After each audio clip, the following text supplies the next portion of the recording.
After 3 months that my parents got married, my mother became pregnant, war broke out, and my father was sent to serve. After 5 months, my father escaped from the training camp in Milano to see his 17-year-old bride. He stayed with her for 4 days, but then had to return before his absence was noticed. A few days later, my mother gave birth to my brother prematurely. My father was transported to Libya, but was soon captured and taken as a prisoner of war and sent to Egypt.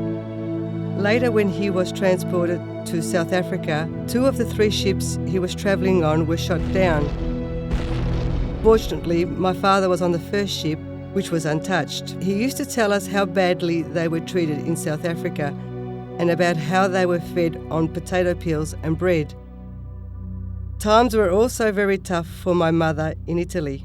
I remember her telling me that at her worst moment, when she was heavily pregnant with my brother, she had crawled on her knees up gravel steps to the Madonna to pray for my father's safe return. Now, with a small child to feed, she went to work in the fields picking olives, bent over working with my brother strapped on her back.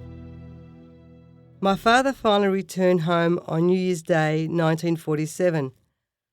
By then, my brother was 8 years old, and my sister was born 11 months later. In early 1952, my father once again left his family, this time for Australia, in search for a better way of life, not realising he had left my mother pregnant, and as a result, I was born in August that year. Sadly, this was the second time my father missed the birth of one of his children, but he was working hard in Australia to raise money for us to join him, and 2 years later, our family finally was together. When we arrived, we lived in a rented house in Brunswick. When I was about 8, my parents saved enough money to buy their first home, which was in Campbell Street, Coburg, and that is where I lived until I got married.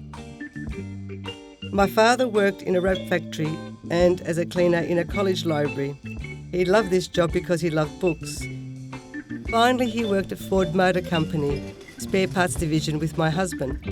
My mother got a job as a machinist in a linen factory, and my father would accompany her to work on the tram. But as it got too hard for him, she had to learn how to get there herself. The tram fare was 4 pence, and on her first day, she kept repeating 1, 2, 3, 4. When the conductor asked her for the fare, she counted under her breath 1, 2, 3, and yelled out 4.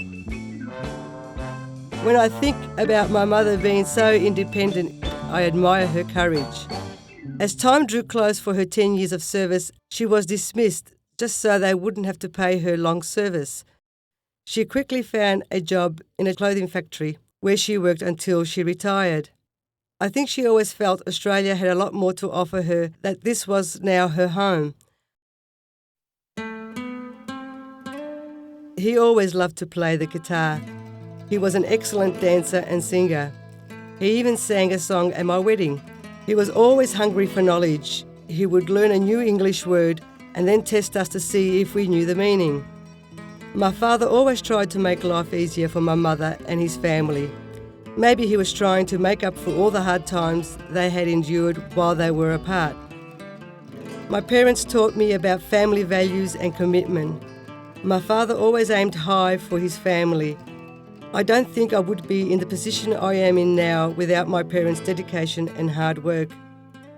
Thank you, Mum and Dad, for having the courage to move your family to a new country and for your strength and the sacrifices that you made to give us a better life.